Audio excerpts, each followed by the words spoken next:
네, 반갑습니다. 이 저녁 시간에 더더구나 엄청나게 더운데 이 시간을 내셔서 이런 자리를 마련해 주시고 또 저를 초대해 주셔서 너무 영광스럽게 생각하고요. 그러니까 다음번에가 기후위기에 대한 그 자체를 되게 자세하게 저는 그러면 앞부분 그렇지 않아도 뭐 그 얘기를 많이 하지는 않을 겁니다. 그래서 기후위기를 좀 얘기를 해보고 그 다음에 기후위기를 대처하는 방법으로 글로벌하게 잘 알려진 그린 뉴딜 그리고 정의로운 전환 이런 얘기들을 좀 해볼까 합니다. 여기 와서 잠깐 보니까 되게 옛 생각이 나는 책들이 좀 꽂혀 있네요. 그렇죠. 그러니까 그 말씀을 드린 이유는 이제 10년은 뭐야, 뭐 한 5년 전까지만 해도 이제 저나 여러분이 이렇게 되게 중요한 자리에서 기후 변화, 요새는 기후 변화라고 안 그러고 이제 기후 위기라고 그런 것도 한 몇 년 됐습니다. 이게 이제 아마 한 2년 전에 영국의 가디언지에서 이제 기후 변화라고 안 하겠다, 기후 위기라고 하겠다, 클라이밋 체인지 안 하고 클라이밋 크라이시스라고 하겠다라고 선언하면서 이제 세계적인 용어가 됐고, 심지어는 이제 그해 말에는 기후 위기가 아니라 이제 기후 응급 상황, 뭐 클라이밋 이머전시라는 단어를 사용하기도 했는데, 그래서 요즘에는 주로 이 엄중함을 표현하기 위해서 기후 변화라는 용어보다는 사실은 기후 위기라는 용어가 굉장히 짧은 시간 동안에 아주 일반적인 용어가 됐죠. 그럼에도 불구하고 우리끼리 기후 위기라고 하는 거를 환경 단체가 아니고 그냥 일반 시민 단체나 저조차도 이렇게 여러분들하고 되게 중대한 주제로 다루게 된 거는 정말 짧은 시간이었고요. 사실 아무리 좋게 잡아도 한 2년 정도 전, 뭐 작년 아니면 재작년까지만 해도 미세먼지는 모르겠는데 뭐 기후위기까지는 좀 먼 얘기 아니냐, 이제 이런 분위기였다가 이게 최근에 한 1년 정도 만에 반전이 됐죠. 그죠? 여러 가지 이유가 있을 터인데요. 실제로 우리가 지금 당장 이런 것들을 경험하고 있기 때문일지도 모릅니다. 우리 이제 기억나시죠? 저기 작년 여름에 54일 동안 장마가 8월까지 계속됐던 거 기억하시고, 지금 이 순간에는 지금 이제 캐나다하고 미국 동부 쪽이 화씨가 아니고 섭씨로 48도, 9도 뭐 이렇게 돼서 지금 캐나다에서는 한 69명 정도가 사망했다는 뉴스가 나오더라고요.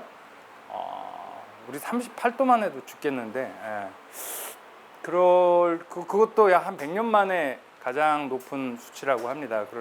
이제 그러니까 주로 기후위기 초기 현상들이 이런 거거든요. 그러니까 극단적인 기후라고 하죠.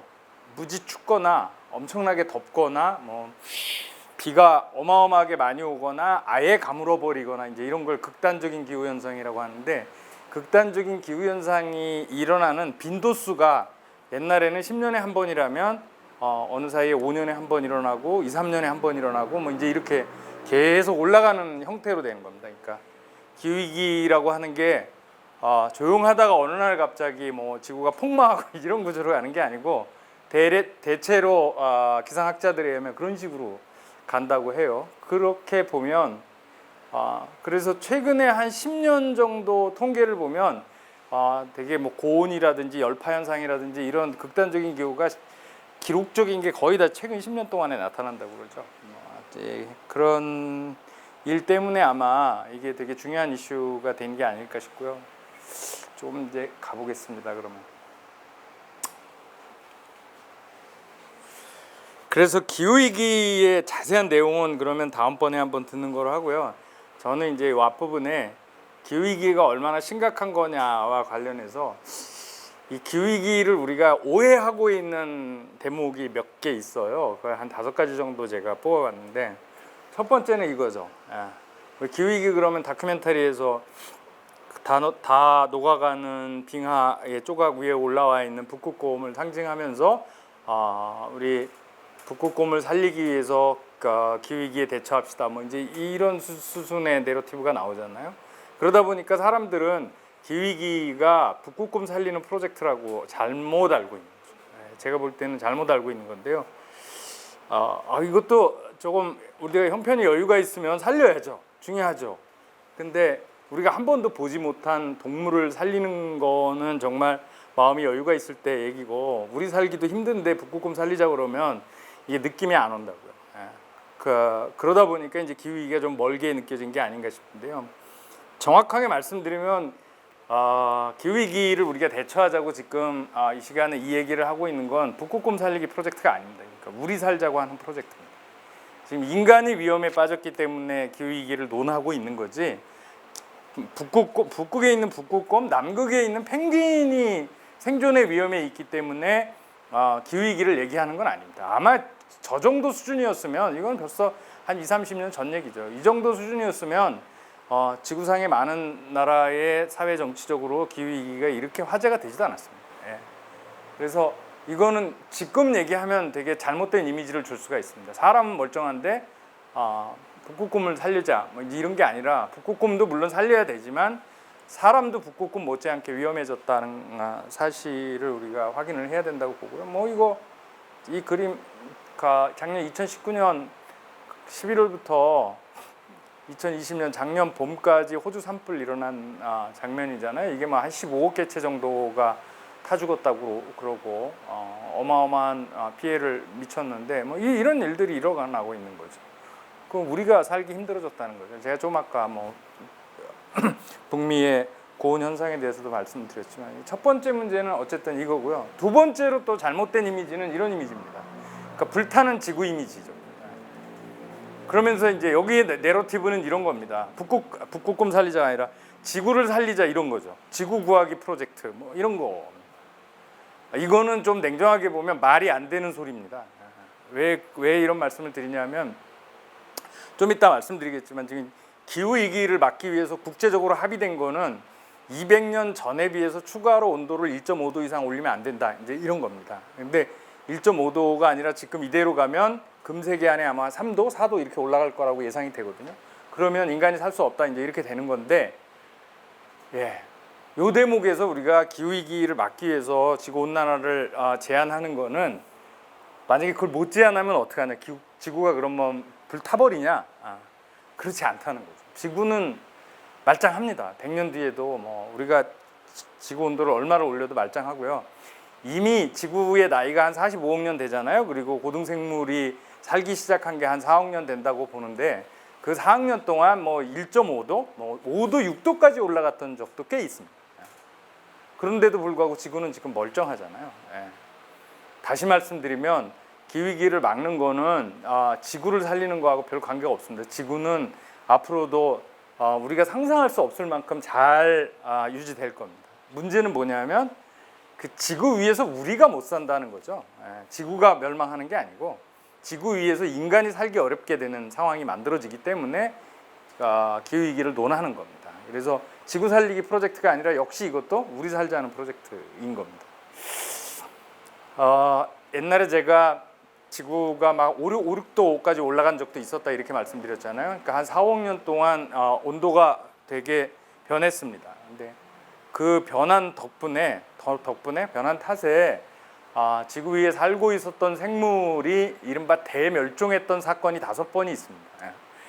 여기서 대멸종이라는 건 한 개의 개체도 안 남고 싹 죽는 게 아니라 대체로 한 70% 이상 지구 위의 생물이 사라져버리면 대멸종으로 보는데, 뭐 한때는 95%까지 페름기 말 대멸종 사건은 95%까지 다 멸종했는데요. 보통은 멸종할 때 어떻게 멸종하냐면, 먹이 사슬이 우리 고등학교 때 배웠잖아요. 쭉 초식동물부터 쭉 고등동물까지 인간이 지금 맨 위잖아요.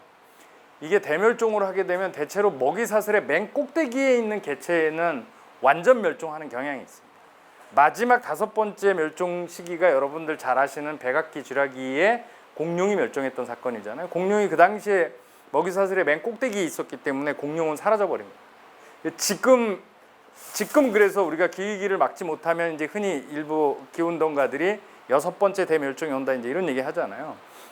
그때 지금은 우리가 인간이 먹이 사슬의 맨 꼭대기에 있기 때문에 지금 만약에 대멸종이 오면 다른 곤충이라든지 이런 미생물들은 살아남겠지만 인간이 살기는 쉽지 않을 거다, 이런 얘기를 하는 이유는 거기 있습니다. 어쨌든 5번의 대멸종이 있었고 그럼에도 불구하고 지구는 멀쩡한데 지금 6번의 대멸종이 일어날 만큼의 기후위기가 오면 역시 마찬가지로 지구가 위험한 건 지구가 아니라 인간이다, 이제 이런 말씀을 드리고 싶은 거고요. 그래서 뭐 북극곰도 아니고 지구도 아니고 인간이 문제다. 인간 걱정 때문에 기후위기 걱정을 하는 거다, 이제 이렇게 말씀드렸는데 그 인간 어느 인간, 이제 이 얘기를 좀 말씀을 드려야 됩니다. 그러니까 인간이 문제라는 사실은 알겠는데 여러분과 저를 포함해서 우리 세대 말고 미래 세대라고, 아직 태어나지 않은 세대 또는 이제 우리 아이들의 세대, 얘들을 위해서 우리가 기후위기를 막아줘야 되는 건가? 이제 그런 거다. 이제 이런 식으로 또 미디어나 이런 데 많이 표현되기도 합니다. 이것도 이제 뭐라고 할까요? 이게 느낌이 약하죠. 어차피 우리는 뭐 대충 우리 살던 대로 살다가 죽고 우리 태어나지 않은 세대들이 고생을 좀 하겠구나, 뭐 이런 정도 느낌인데 그렇지 않습니다. 이것도 전혀 그렇지 않고, 지금 우리가 지금 기후위기를 뭐 호주에서 뭐 북미에서 뭐 시베리아에서 이제 느껴 나가고 있잖아요. 고생해 나가고 있고, 요즘에 일어나는 자연 재해는 냉정하게 따지고 들어가면 그러니까 흔히 말하는 인간의 개입이 없는, 그러니까 순수하게 자연재난이라고 할 만한 게 거의 없이 대체로 다 기후위기의 영향을 직간접적으로 받는다고 보면, 최근에 이제 일어나는 대체적인 기후변동들은 다 인간이 만든 기후위기라고 봐야 되는 거다, 이거죠. 그러면 지금 이미 일어나고 있는 겁니다. 그리고 많은 요새 이 기후 문제가 이렇게 떴다기보다는 하여튼 심각하게 됐다는 이유는 이 기후위기를 막을 수 있는 시간대가 2030년까지 아주 길게 잡으면 10년, 뭐 8년, 9년 뭐 이 정도 시간대밖에 안 남았다는 거예요. 왜? 아까 제가 1.5도 이상 올라가면 안 된다고 그랬잖아요. 그러니까 산업혁명 이전에 비해서 평균 온도가 그렇습니다. 그러니까 평균 온도가 1.5도, 우리 뭐 저기 봄에 비해서 여름이면 뭐 10도, 20도도 올라가는데 1.5도가 대수야? 뭐 이제 이렇게 생각하실 수 있는데, 지구 전체 평균 온도가 1.5도 올라가는 건 상당히 심각한 문제라고들 기상학자들은 얘기합니다. 이게 평균 온도가 그러면요, 이제 극지방으로 갈수록 더 세집니다. 그래서 예를 들어서 시베리아 쪽으로 가면 1.5도가 아니라 6도, 7도 뭐 이렇게 변동이 왔다 갔다 하잖아요. 그러면 우리가 흔히 아는 이제 그린란드나 이런 데 빙하가 충분히 녹을 수 있는 온도가 되는 거죠. 그리고 상대적으로 온도 변화가 적은 적도나 이런 데 이제 1, 2도가 바뀌잖아요. 그럼 이게 어떤 문제가 생기냐면 주로는 열대 지방에서 유행했던 말라리아나 이런 것들이 유행하는 범위가 뭐 예를 들어서 위도상의 한 10도 내외에서 움직였던 말라리아의 이게 병원 전염 분포가 그러니까 위도상에 20도, 30도까지 올라가 버립니다. 그러면 그 전에는 한 번도 그런 전염병에 노출된 적이 없는 국가나 지역의 주민들이 전염병에 옮기는 거죠. 예를 들어서 그런 말라리아나 이런 게 미국 기준으로 보면 이제 플로리다 이쪽이 남쪽인데, 그때 얼마 전까지는 그런 일들이 생길 이유가 없었는데 지금은 걸린다는 거예요. 근데 그게 뭐가 문제냐면, 처음부터 열대지방에 살던 사람들은 맨날 걸리던 거니까 상당 부분 주민들이 이제 면역 체계가 좀 형성이 돼 있어서 그나마 강한데, 한 번도 안 걸렸던 사람들은 면역 체계가 없기 때문에 굉장히 빠르게 전달이 된다는 거죠. 뭐 예를 들어서 1도의 효과는 뭐 그런 여러 가지 예기치 않는 저기를 나타냅니다. 근데 1.5도 올라가면 안 되는데 지금 이미 1.1도 또는 1.2도까지 올라갔다는 거죠. 그러면 남은 온도가 한 0.3도, 0.4도 정도밖에 안 되는데, 지금 이 수준으로 올라가면 10년에 한 0.2도씩 올라간다는 겁니다. 그러면 2040년 되면 1.5도는 홀라당 넘어버리는 거거든요.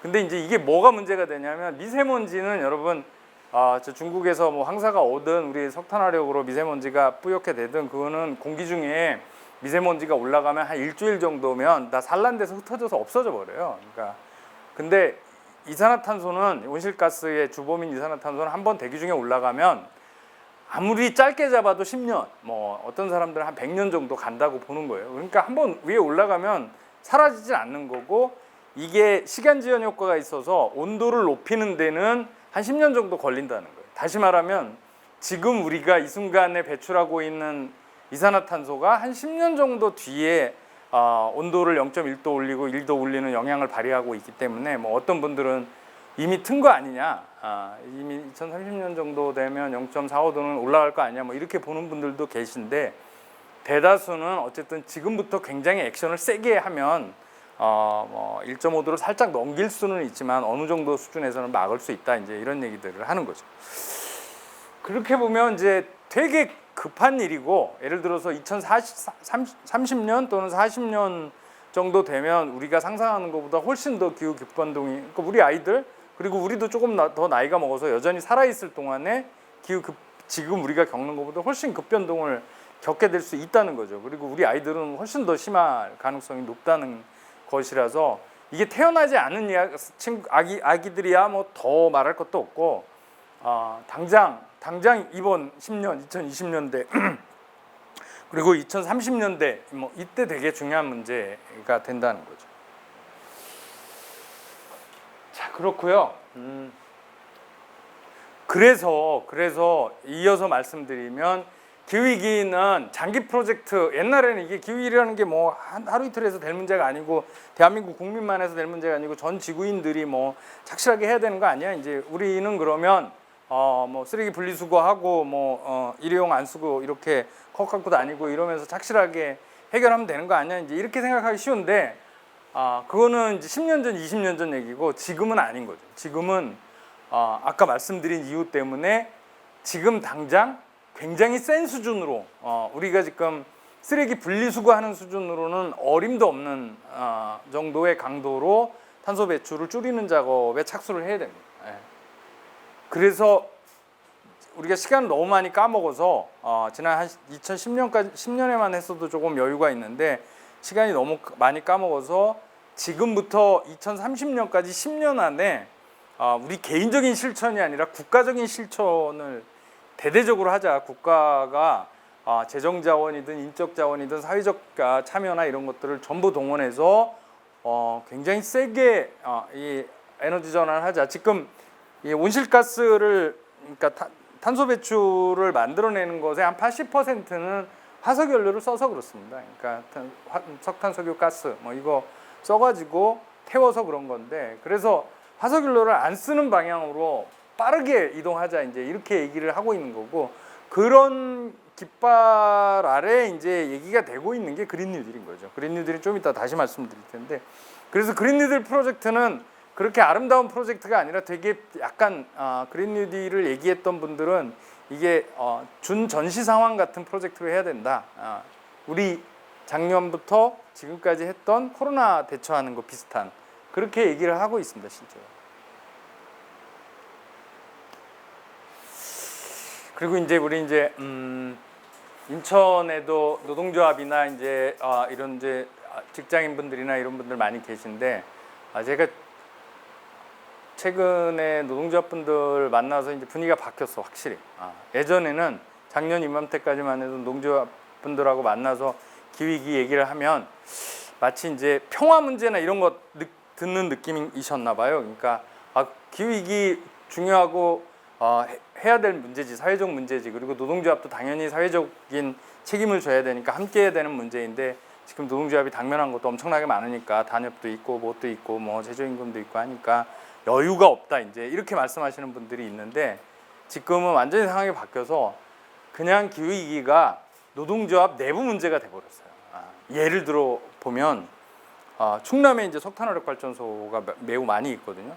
그분들은 저희들이 지금 기후위기를 대처하려면 지금 60기 정도 되는 석탄화력 발전소를 10년 안에 다 셧다운 시켜야 된다, 이렇게 얘기를 하고 있는데, 정부가 그 정도는 아니어도 상당히 셧다운 시킬 계획은 가지고 있단 말이에요. 그러면 일자리를 잃는 거잖아요. 그분들 어디 가서 일해?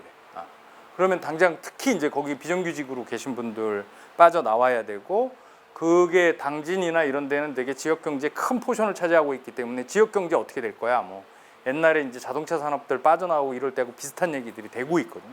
그래서 거기는 뭐 노동자, 그다음에 거기 기업인들, 상공회의소, 그리고 거기 지자체 셋이 모여가지고 이게 민관 협의체 만들어서 그거 논의하고 있어요. 작년부터 이미 그거 들어간 거죠. 이거는 노동자들의 존립에 대한 문제라서 상당히 심각하고, 지금 전북 제가 다음 주에도 가야 되는데 전북에 타타대우하고 현대차 상용차 2.5톤 트럭 이상들이 몰려 있거든요. 거기 전북 경제 핵심입니다. 근데 이 전환이 일어나다 보니까 일단은 버스는 지금 중국 전기버스가 막 한국에도 들어오고 동남아에도 들어와서 지금 전기버스 장사가 안 되죠. 그리고 트럭 쪽은 지금 유럽의 친환경 트럭들이 들어와서 아시아 시장은 물론이고 국내 시장 잠식해서 지금 뭡니까? 공장 가동률이 50% 미만으로 떨어졌다고 난리가 아닙니다. 예. 그게 외부 문제가 아니죠. 그리고 지금 자동차 산업이 여러분들이 상상하시는 것보다 요즘 시내 나가면 꽤 전기차 보이죠, 그죠? 예. 이게 차 번호판 파란색으로 칠한 거, 그 보이는데 우리가 상상하는 것보다, 심지어 제가 상상하는 것보다 전기차 전환이 훨씬 더 빨라질 것 같아요. 대략 한 2020년대 중반, 25, 6년 정도 되면 가격대도 지금은 보조금 줘도 조금 더 비싼데 그때쯤 되면 거의 비슷하게 될 것 같고요. 여기 제가 쭉 나열한 거는 이때쯤 되면 내연기관차 판매 금지를 하거나 스스로 안 만들어내거나 뭐 도심 진입 금지를 하거나 이런 시간대들입니다. 2030년대쯤 되면 우르르 다 되는데, 그렇게 안 돼도 지금 뭐 볼보나 이런 데도 2030 몇 년까지는 이제 단종시키겠다라고 하고, 현대차도 이미 신규 디자인은 내연기관차 디자인은 지금 안 하겠다고 선언했습니다. 그리고 지금 새로 디자인하는 거는 다 전기차로 하겠다고 해서 엄청나게 빠르게 변하잖아요. 그럼 이제 아시는 것처럼 전기차는 적어도 엔진은 없는 거잖아요. 모터고 그다음에 변속기도 없거든요. 그러면 엔진하고 변속기 부품 조달하는 협력 업체들은 어떻게 되는 거지? 이렇게 되는 거잖아요. 그다음에 그게 끝이 아니죠. 여러분들 카센터 가면 주로 뭐예요? 엔진 오일 갈잖아요. 그럼 카센터 전국에 35,000개 정도 카센터가 있는데, 카센터는 앞으로 뭐 먹고 살지? 뭐 다른 일은 있겠죠. 근데 지금 하는 일 스킬은 별로 필요가 없어지고, 주유소 마찬가지고, 이런 일들이 굉장히 빠르게 변하게 되잖아요. 그죠? 그러다 보니까 지금 금속노조도 되게 이 문제를 어떻게 다룰 거냐에 대해서 심각하게 내부적으로 토론하고 있는 중입니다. 이제 외부 문제가 아니게 됐어요. 이제 이렇게 기후위기라고 하는 게 그냥 자연 다큐멘터리나 보고 환경운동가들이 하는 거라고 생각하지만, 실제로 하나씩 따지고 들어가면 그렇지 않습니다. 이게 이제 환경 문제도 아니고 뭐 생물 다양성 문제도 아니고 지구 문제도 아니고 우리 사는 문제이고요. 그리고 미래 세대도 아니고 지금 살아있는 우리의 문제이고, 그 우리의 노동자들의 문제이기도 하고 뭐 이렇다라는 걸 말씀드리고 싶었던 거고요. 이제 좀 실감이 나십니까? 그래서 진짜 우리가 실감 있게 생각하나, 뭐 이제 통계 하나를 조사한 건데, 여러분의 나라에서 가장 큰 위협이 뭐라고 생각하냐? 이게 작년 9월 달에 이제 1년 좀 안 됐는데 10개월 전에 미국에서 조사한 겁니다. 작년 9월 달이면 이제 코로나 초기 좀 지나서인데요. 뭐라고 생각하냐라고 쫙 물어봤더니, 요 녹색 비슷한 게 1등인데 한국은 뭘 1등, 89점으로 뭘 1등이라고 그랬냐면 이게 전염병입니다. 그러니까 코로나죠. 당연히 한국은 코로나가 제일 심각하다고 그랬고, 일본도 그랬고, 영국도 그랬고, 미국도 1등으로 코로나가 제일 심각하다고 그랬습니다. 이건 어찌 보면 되게 당연한 거죠. 근데 당연하지 않은 게 이 앞에 있는 요 나라들이죠. 요 나라들이 했던 거는 기후위기가 가장 심각하다라고 프랑스, 독일, 이탈리아, 네덜란드, 스페인, 스웨덴 이런 나라들, 이제 유럽 주요 나라들은 작년 코로나 거의 한복판이었을 때에도 코로나보다 더 위험한 거를 기후위기라고 놓고 있었습니다. 일단은 유럽 사람들 그쪽이 기후변동이 아시아보다 훨씬 심하긴 하지만 어쨌든 코로나보다도 더 위험한 것으로 생각하고 있었다라고 하는 게 좀 시사할 만하고요. 우리나라는 그러면 이제 1등은 우리나라는 코로나라고 생각했고요. 2등이 공동 2등이 있는데 그 공동 2등 중에 하나는 사이버 공격, 뭐 온라인상에서, 그 다음에 경기 침체, 뭐 이거 두 개가 공동 2등이었습니다. 그 다음에 4등이 이제 기후위기였는데, 그래도 다행스러운 거는 1등이 89점이잖아요. 근데 4등이 81점이니까 기후위기도 큰 차이, 많이 차이 안 나는 4등. 그러니까 다른 말로 표현하면 한국 사람들도 기후위기를 그래도 꽤 심각하게 보고 있다, 이렇게 표현할 수도 있습니다. 어쨌든 세계적으로 이런 위험도에 대해서 어떻게 생각하고 있는가에 대한 거고요.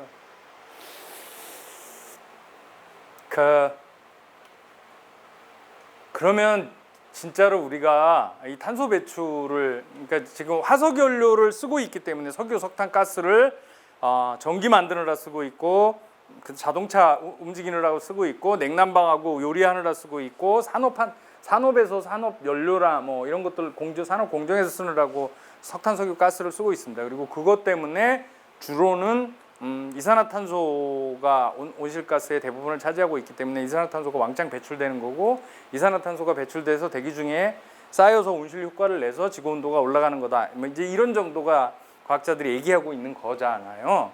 그러면 이제 과제는 이미 배출된 건 어쩔 수 없지만 더 이상은 배출하면 안 된다, 이제 이런 거죠. 그래서 그럼 어떻게 하면 더 배출 안 할래? 뭐 이제 이런 건데요.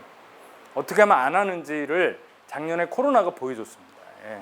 우리 작년 3월 달에 이제 뻥 터져서 갑자기 애들 학교 안 보내고 우리도 재택근무하고 뭐 그런 거잖아요. 그죠? 그리고 해외여행 못 가게 됐으니까 비행기 안 타고 자동차도 좀 덜 타고, 한마디로 경제 활동을 확 줄여버린 거죠. 그랬더니 어떻게 됐냐면 여기 밑에 확 내려간 거 보이시죠? 이건 전 세계적인 추세인데 탄소 배출이, 이산화탄소 배출이 그 전에 2019년에 비해서 약 7%가 줄어들었습니다. 예, 상당히 많이 줄어들었죠. 근데 이 7%가 줄어들었잖아요. 이만큼이 뭐냐면 매년 저만큼씩 10년 동안 줄이면 앞으로 10년 뒤에 탄소 배출이 절반이 돼요. 이게 이제 좀 이따 말씀드릴 우리의 목표인데, 우리는 매년 이만큼씩을 줄여줘야 되는데요. 이게 한 해만 그러면 안 되고 계속 그래야 돼요. 계속 그래야 되는데 작년에 코로나 때문에 이렇게 줄였어요. 근데 아쉽게도 해가 바뀌어갖고 작년 12월 달부터 바뀌기 시작해갖고 올해 1사분기는 다시 확 늘어나 버렸어요. 우리도 그랬잖아요. 우리 애들 다시 학교 보내고 뭐 재택근무 끝났고 뭐 이제 이렇게 되면서 다시 복귀해서 이렇게 외부 충격으로는 줄이는 데 한계가 있습니다. 어쨌든 작년에 줄여보기는 했다라는 거고요. 그래서 얼마를 줄이면 되는데, 뭐 어느 정도를 줄이면 1.5도 선으로 막을 수 있는데, 이제 이 말씀을 드려야 되는데, 이거는 이제 뭐 원체 많이 공유가 됐습니다. 뭐냐면 이제 TV에서 보셨잖아요. 2050년에 탄소 중립. 탄소 중립은 탄소 배출하는 거를 땅으로 다 흡수하면 됩니다. 그래서 순수하게 배출하는 게 늘어나지만 않으면 되는데, 제가 지금 막 말로 떠들어도 지금 산소를 흡입하고 이산화탄소를 배출하잖아요. 그죠? 나중에 한번 보실 건데, 그런 식으로 탄소를 완전히 배출 안 할 수는 없습니다. 근데 이제 보통 그게 나무가 흡수해주고 바다가 흡수해주고 그러는데, 그렇게 해서 흡수되는 양만큼만 배출하라가 탄소 중립입니다. 2050년까지만 그렇게 하면 된다. 이제 과학자들은 이렇게 얘기하고 있습니다. 그래서 작년에 대한민국 대통령도 작년 10월 달에 드디어 한국도 탄소 중립 하겠다고 선언했습니다. 근데 그러면 되나? 뭐 이제 이런 건데, 요 꼭지가 갖는 함정이 뭐냐면, 저라도 30년 뒤에 나 뭐 할래 이렇게 약속을 내가 광화문 가서 공개를 했다고 해서, 제가 그 약속을 했다고 해서 제가 저의 지금의 행동이 바뀌겠습니까? 30년 뒤가 되려면 아직도 까마득한 거고, 그건 나중에 이제 해결하고, 지금은 일단 뭐 내가 하고 싶은 대로 하고 이렇게 되는 거잖아요. 30년은 생각보다 지금의 행동을 제약하기에는 너무 멀리 있는 약속입니다. 예. 별로 신빙성이 없죠. 30년 뒤에 내가 이거 할게. 근데 지금은, 그러면 지금 행동이 바뀌어야 되잖아요. 30년 뒤에 목표를 달성하기 위해서. 근데 지금은 그냥 일단 살던 대로 살고 이렇게 되거든요. 그래서 국제사회에서 뭔 얘기를 하고 있는 거냐면, 알겠고 30년 뒤는 알겠고, 그거 말고 2030년에는 그럼 얼마만큼 할래? 이 얘기를 하는 게 중요하다. 왜냐하면 10년 뒤의 약속은 생각보다 국가 단위로 보면 되게 가깝게 있어서 그러면 집금 계획을 세우고 뭔가 액션이 나와야 되거든요. 전 세계적으로 합의된 거는 대략 10년 안에 탄소 배출 하던 거를 절반 정도 수준으로 떨어뜨려야 된다. 이겁니다. 그리고 다시 2030년부터 2040년까지 다시 10년 동안 거기에 또 절반을 떨어뜨려야 되고, 그리고 마지막 2040년부터 2050년까지는 그냥 순제로, 넷제로로 가야 된다. 탄소 중립으로 가야 된다. 이렇게 사람들이 전망하고 있거든요. 여러분 아시는 것처럼 이게 다이어트 이런 거 해보시면 아시겠지만은 이게 처음에는 잘 빠지잖아, 살이. 나중에 갈수록 어려워지잖아. 나중에 이제 막 1kg 빼는 것도 무지 힘들어지잖아. 사실은 그렇거든요. 탄소 배출 줄이는 것도 지금 우리가 워낙 막 아무렇게나 쓰고 낭비하는 게 많아서 지금 줄일 때가 눈에 보이죠. 막 그래갖고 조금만 노력하면 탄소 배출을 확 줄일 수 있어요. 근데 나중에 거의 이제 줄일 만큼 줄이고 나면 더 이상 줄일 데가 없는 거예요. 뭔가 획기적으로 바꾸지 않고서는 웬만해서는 안 줄거든요. 그래서 지금부터 10년 동안 탄소 배출 절반으로 줄이는 게 제일 쉽습니다. 만약에 이걸 못하겠다고 하면 2050년 탄소 중립은 뻥인 거지. 왜냐면 30년에 맨 앞단의 10년이 제일 쉬운 건데 그것도 못하겠다고 그러면 뒤는 볼 것도 없습니다. 그게 지금 이제 이슈입니다. 지금 미국조차도 일본도 거의 미국이나 일본까지도 10년 안에 절반으로 줄이는데 줄이겠다고 공표했습니다. 근데 한국은 원래 박근혜 정부 때 10년 안에 24% 그러니까 반의 반쯤 되는 거죠. 반의 반 줄이겠다고 선언한 목표가 지금도 바뀌지 않고 있습니다. 문재인 정부가 그 목표를 바꾼 적은 없습니다. 기준만 뭐 좀 바꿔. 근데 이제 하도 국제사회가 뭐라 그러니까 그러면 조금 더 많이 줄이도록 목표를 상향하겠다 이렇게 말은 해놓고 지금 아마 말만 해가지고는 안 될 거고요. 10월 달에 그걸 공개할 겁니다. 그리고 11월 달에 이제 기후 정상회의가 있어서 거기서 발표를 해야 되는데요. 얼마 할지 잘 모르겠어요. 근데 뭐 합의가 됐는지 모르겠지만 2주 전인가 3주 전에 전 인천시장이었던 송영길 대표께서 이제 40% 줄이겠다 이렇게 선언했어요. 대표 연설에 그게 나와 있습니다. 뭔 생각인지 잘 모르겠어요. 근데 원래는 40%도 안 되고 50%까지. 그것도 세계적으로 표준이 그런 거라서 한국 같은 OECD 국가는 사실 더 해야 돼요. 그러니까 지금 엊그저께 유럽연합에서 기후법이라고 하는 걸 아예 법을 만들어서 공표했습니다. 이거 이제 안도 끝났고 그러니까 법안이 최종 승인됐는데 거기는 어떻게 나와 있냐면요. 1990년 대비 55%를 줄이겠다. 이렇게 선언했습니다. 저는 지금 대비 정확히 유엔에서 요구했던 건 2010년 대비 45%를 줄여라 이렇게 된 거예요. 지금 기준으로 보면 대충 50%라서 제가 절반 이렇게 얘기한 건데요. 유럽연합 친구들은 지금도 아니고 2010년도 아니고 1990년 대비 55%를 줄이겠다고 굉장히 높은 목표. 우리는 좀 힘들죠. 그거를 아예 법으로 박아놨습니다. 갈 길이 멀죠. 그걸 표시한 게 이거예요. 이게 이제 영국의 목표고, 뭐 이게 EU의 목표고, 미국의 목표고, 그런데 우리나라 목표는 이거라고요. 그러니까 우리나라 목표는 1990년 기준으로 보면 줄은 게 아니라 84%가 늘어 있습니다. 10년 뒤 목표가 지금. 이런 정도로 우리가 지금 7억 톤 정도를 매해 배출하고 있습니다. 7억 톤 그러면 느낌이 없으시죠? 그 인구로 나눠버리면 여러분들 1인당 한 14톤씩 배출하는 거거든요. 한 해에. 그것도 느낌이 없으시죠? 한국인이 무지 많이 배출하는 편입니다. 한국인보다 많이 배출하는 나라 국민은 어느 나라 국민? 미국. 미국이 자동차도 많이 타고 그럴 것 같아요. 근데 심지어는 일본, 독일 국민들도 1인당 배출량이 10톤이 안 됩니다. 9톤 뭐 이런 거고요. 심지어는 자동차도 거의 안 타고 산업화도 늦게 되는지 아프리카 이런 나라 국민들은 1인당 탄소 배출량이 0.1톤 이렇게 됩니다. 우리는 그 사람들에 비하면 140배 이렇게 되는 거잖아요. 좀 다시 말씀드리겠지만 탄소 배출이 많이 됐다고 해서 그래서 인간의 책임이라고 그래서 다 같이 우리가 n분의 1로 책임 있는 게 아니에요, 절대. 근데 어쨌든 이런 상황이라는 거고요. 그럼 화석연료 안 써도 살 수 있나? 뭐 그러고도 우리가 복지를 누리면서 살 수 있나? 뭐 이거 간단하게 좀 볼 텐데. 자, 그래서 요즘에는 이제 이렇게들 얘기하고 있어요. 이제 맨 처음에는 우리 이제 경제 성장 이런 얘기 좀 주로 했는데 경제 성장만 하다가 보니까 불평등이 커지는 걸 막지 못했잖아요. 그래서 불평등이 커졌습니다. 그랬더니 사회적으로 문제가 됐죠. 사회적인 갈등과 사회적인 뭐 불만 뭐 이런 것들이 생기면서 요즘에는 경제학자들조차도 불평등이 심화되면 경제 성장 자체가 안 될 수도 있다, 지체된다. 이제 이런 옛날에 우리 뭐 선성장 후분배 이런 거 얘기했는데 지금은 IMF도 그런 소리 안 해요. 불평등을 완화시켜 줘야 경제 성장도 제대로 된다 이렇게 얘기하는 거죠. 거꾸로 사회적인 불평등이 경제를 억압하는 상황이 된 겁니다. 그리고 우리가 이제 환경 문제나 이런 거 신경 안 쓰고 쭉 경제계 발전을 해왔더니 지금 탄소 배출을 너무 많이 해서 기후 문제가 생겼잖아요. 요즘에는 뭐 예를 작년처럼 이렇게 심하게 장마가 진다든지 뭐 이런 일이 생기면서 기후 변동이 굉장히 심하면 거기에 대처하기 위해서 비용을 써야 되는 거잖아요. 돈을 써야 되는 거고 아까 제가 말씀드린 대로 탄소 배출을 줄이려면 기술 혁신이나 이런 거 어마어마하게 해야 됩니다. 그리고 이따가 이제 말씀드릴 뭐 여러 가지 작업들을 해야 되는데 그럼 돈을 많이 써야 돼요.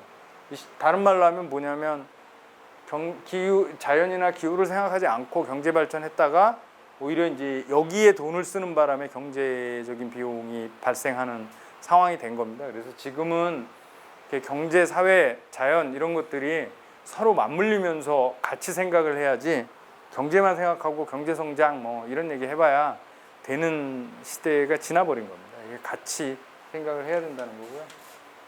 대체 우리가 얼마나 진짜 전기를 쓸까, 에너지를 쓸까 이거를 좀 실감나게 하기 위해서 12년 전에 영국에서 실험을 했는데요. 여기 4인 가구가 있죠, 그죠? 여기 이제 엄마, 아빠, 아이들 둘이 있는데 요 옆집을 비워놓고서 요 옆집에다가 발전기 사이클을 100대를 갖다가 놓고 여기 사이클 선수들을 100명을 배치를 한 거예요.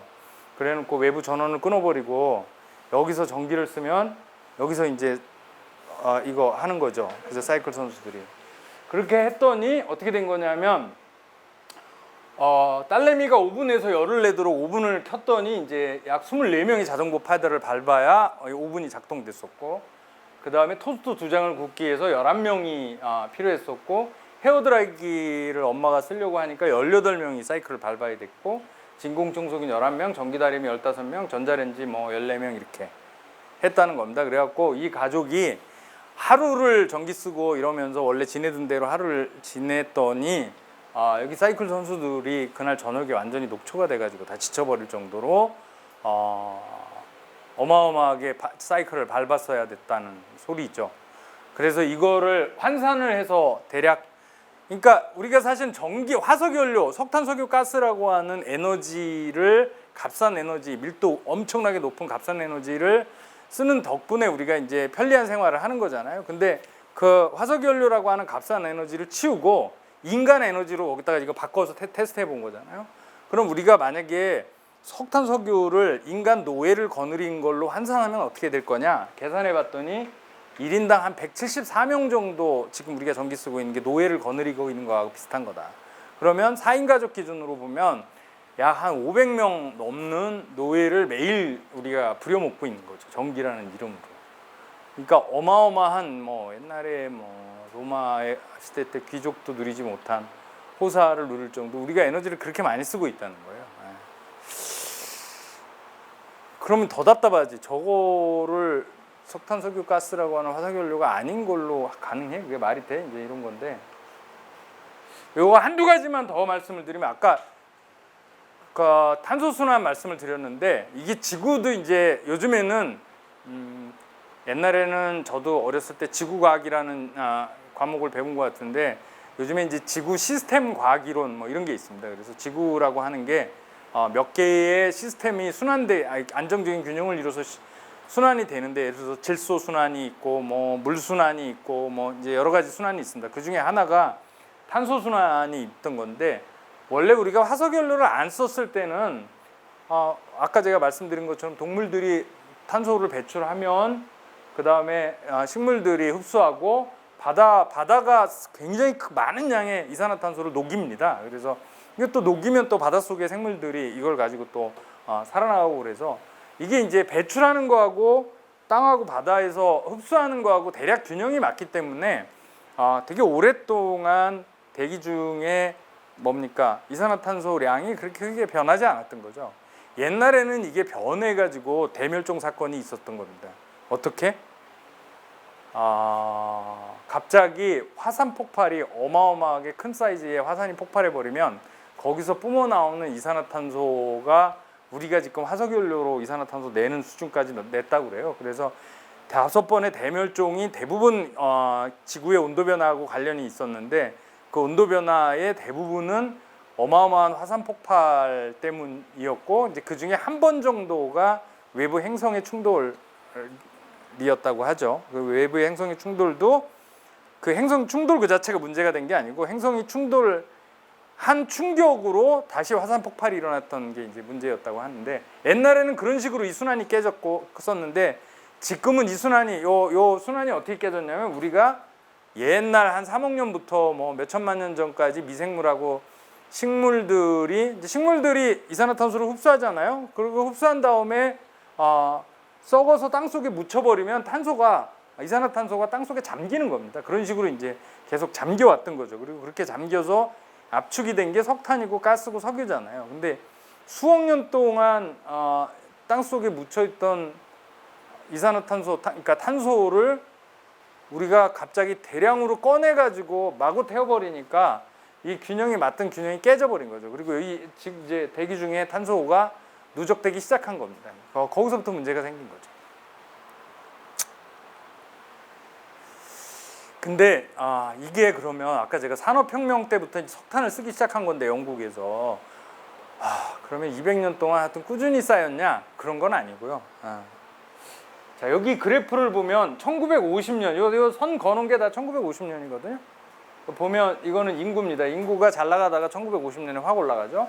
이거는 경제 규모가 올라가는 거고 외국인 직접 투자가 올라가는 거고 도시 인구가 올라가는 거고 이게 이제 에너지 사용량이 올라가는 거고 그다음에 비료 사용량 올라가는 걸 쭉 다 보시면 대체로 1950년대부터 급격하게 올라가기 시작한 거예요. 그러니까 이거는 여러분들 상상해 보실 수 있을 거예요. 그러니까 200년 전에 석탄을 쓰기 시작하긴 했지만 그걸 썼던 나라들은 사실 영국이나 유럽 일부 나라들밖에 없었습니다. 그리고 19세기 말에 석유를 이제 캐가지고 쓰기는 했지만 그것도 자동차를 굴리는 나라들이 전 세계적으로 많지도 않았었고 가전제품 쓰는 나라들도 많지 않았던 거죠. 근데 2차 세계대전이 끝나고 이제 개발도상국들까지를 가세해서 전 세계 거의 200개 나라들이 공업화를 시작하고 석탄, 석유에 의해서 가스까지 쓰기 시작하고 비행기 날리고 자동차 대량 보급하고 가전제품 대량 보급하고 이러기 시작하면서 탄소 배출이 어마어마한 수준으로 됐던 거고요. 그 시점을 대략 학자들이 따져보니까 1950년쯤 된 거죠. 예. 그래서 1950년대를 이제 거대한 가속의 시기라고 부르는데요. 이때부터 이제 탄소 배출도 확 늘어나기 시작하고 지구 온도도 굉장히 빠른 속도로 올라가기 시작해서 지금 이제 거의 이게 이제 이른바 지수적인 상승이라고 하잖아요. 그러니까 그러니까 선형적인 상승이 아니라 이렇게 놓고 보면 대한민국도 1960년대부터 경제 개발한 거잖아요. 그러니까 우리는 책임 별로 없고 영국 놈들이 책임이 있어 이렇게 말하기가 쉽지가 않습니다. 심지어는 중국 놈들도 1980년대부터 본격적으로 산업화를 시작한 거니까 거기도 사실은 책임에서 자유롭지가 않습니다. 그리고 여러분들의 아버님까지도 아니고 아버님까지도 책임이 있을 수 있겠구나. 그러니까 길게 책임을 져봐야 우리 앞 세대 정도부터 지금 세대가 다 책임이 있는 거예요. 사실은 우리가 알지도 못하는 200년 전에 영국의 선조들의 책임은 사실 얼마 안 되는 거예요. 이거 보면 그게 다 아까 제가 피해도 우리 당대에 올 거다라고 말씀을 드렸는데 책임도 사실 따지고 들어가 보면 그렇게 뭐 100년 전에 우리 조상이나 영국 조상들 200년 전은 뭐 말할 것도 없고 그 생각보다 적어요. 그분들도 책임이 있지만 이제 이러면 당대의 책임이 되게 크다는 걸 아시게 되고요. 요거는 간단하게만 자 옛날에는 지구가 만약에 이렇게 있다고 이걸 지구라고 생각하시면 인간의 경제 활동이라는 게 사실 별게 없었다는 거죠. 그러다 보니까 작으니까 지구가 원체 크고 우리가 강물로 공해물질 좀 떠내려 보내고 지구로 매연 좀 올려도 지구가 워낙 크니까 이제 소화가 다 가능하고 그걸 회복을 했다는 거죠, 옛날에는. 그러니까 우리가 이제 뭐 매연이나 뭐 지구 온난화나 이런 걸 신경 쓸 필요가 없는데, 아까 제가 보여드린 것처럼 2차 세계대전 후에 오면서 인간 쪽수도 그렇고 경제 활동 사이즈도 그렇고 엄청나게 크게 폭발을 한 거죠. 이렇게 크게 폭발했는데 지구 사이즈야 맨날 똑같은 거니까.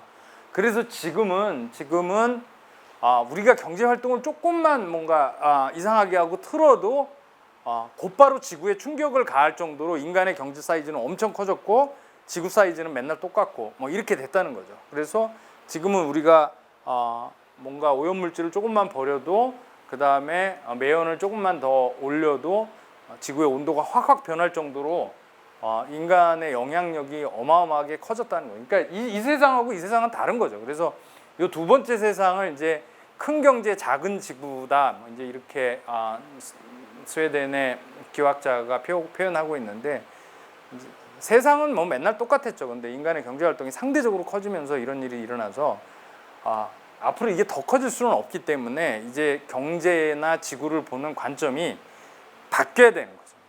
옛날식으로 그렇게 하면 안 되는 거고, 여러분들도 아마 사시면서 저도 그랬지만 우리는 영국 200년 동안 한 거를 우리는 한 50년 동안에 그냥 아주 무지무지 짧은 시간에 한 거잖아요. 그래서 제 고향도 지금 쓰레기 매립장에 있는 검단 이제 인천시로 편입됐잖아요. 저 있을 때는 김포군이었는데 거기여서 저 어렸을 때 초등학교 다닐 때 거기 갯벌에 놀러 다니고 그러면 초등학교 학생도 개나 이런 걸 잡을 수 있을 정도로 많았던 기억이 있거든요. 네, 저도 그랬었어요. 근데 지금 뭐 그런데 거의 없는 것 같아요. 암만 뭐 갯벌 돌아다녀 봐야 되게 빠른 시간은 다 없어진 거죠. 네. 누가 그러던데, 그래서 어느 학자가 우리 딸내미하고 우리 아버지, 그러니까 약 손자뻘 되는 이 둘 사이의 삶의 양식의 차이는 어마어마하지만 우리 아버지하고 아마도 태조 이성계 시대 때 500년 전에 선조하고는 거의 비슷했을 거다. 생활 양식이. 그때도 농사 짓고 뭐 인구도 빠남 뭐 2천만도 안 되고, 근데 우리 아버지 때 뭐 일제시대 때도 대충 비슷하고, 그래서 거의 느낌의 차이가 없었을 거다. 근데 우리 아버지하고 우리 딸 사이에는 뭐 간격이 어마어마한 차이가 있을 거다. 이제 이런 건데 실제로 그럴 가능성이 상당히 높걸라요. 예. 최근에 다 일어난 현상인 거죠. 그래서 그러면 어떻게 하면 될까? 요거 간단하게 좀 설명을 드리면, 이게 뭐 같이 생겼습니까? 이게 도넛 같이 생겼죠, 그죠? 예, 도넛이라고 그린 거예요. 이게 이제 뭐냐면,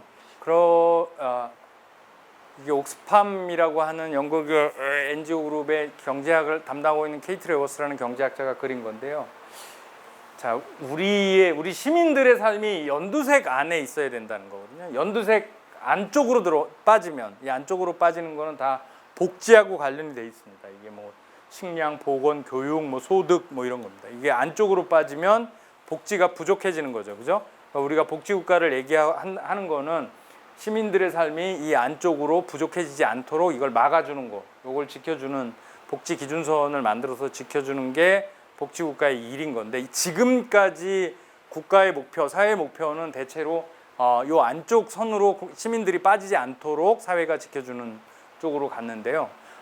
케이트 레워스는 이 밖에 선을 하나 더 그린 겁니다. 더 그려서 우리 시민들이 여기서 이 밖으로 나가는 게 기후에 충격을 주는, 지구에 충격을 주는 과잉된 행동, 과잉된 소비, 뭐 과잉된 이 경제, 이런 것들로 표현을 해서 이 밖으로 빠지면 오히려 기후위기나 이런 것들 때문에 기후위기, 뭐 오존층 방해, 해양 산성화 이런 것들 때문에 삶이 위협을 받을 걸로 봤습니다. 그래서 옛날과 달리 시민들을 안전하게 사회가 만들려면 이 안으로 빠지지도 말아야 되지만 밖에 선을 넘어도 안 된다.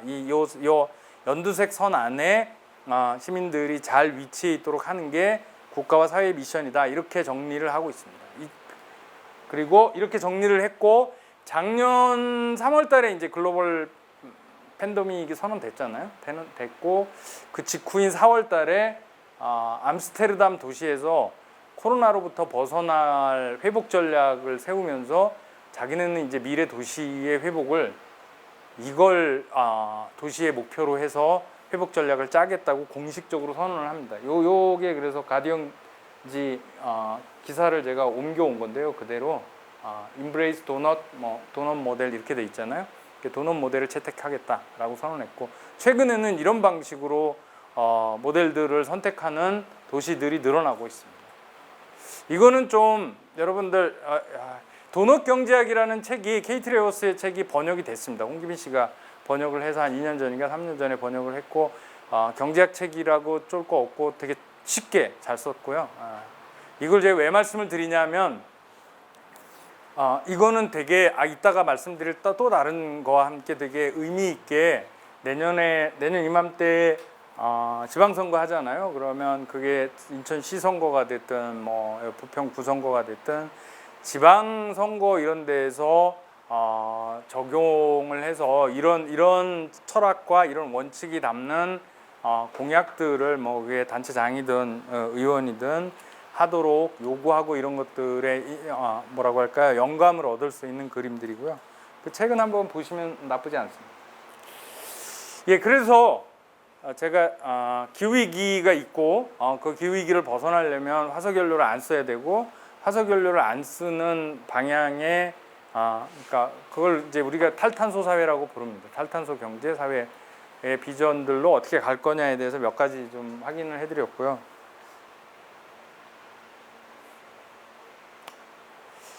자, 그러면 이제부터는 그러면 화석연료를 안 쓰는 방법이 뭐냐, 안 쓰고 우리의 삶을 지킬 수 있는 방법이 뭐냐에 대해서 간단하게 좀 말씀드리는데 이거는 이제 우리나라 탄소 배출을 한 겁니다. 지금 여기까지가 2021년이니까 여기 빨간 선까지를 제가 잘랐고 최근까지를 이거는 진짜로 해온 겁니다.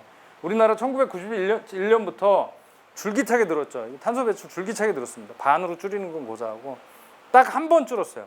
언제? 여기 주는 거 보이죠? 여기 98년에 외환위기 터졌을 때.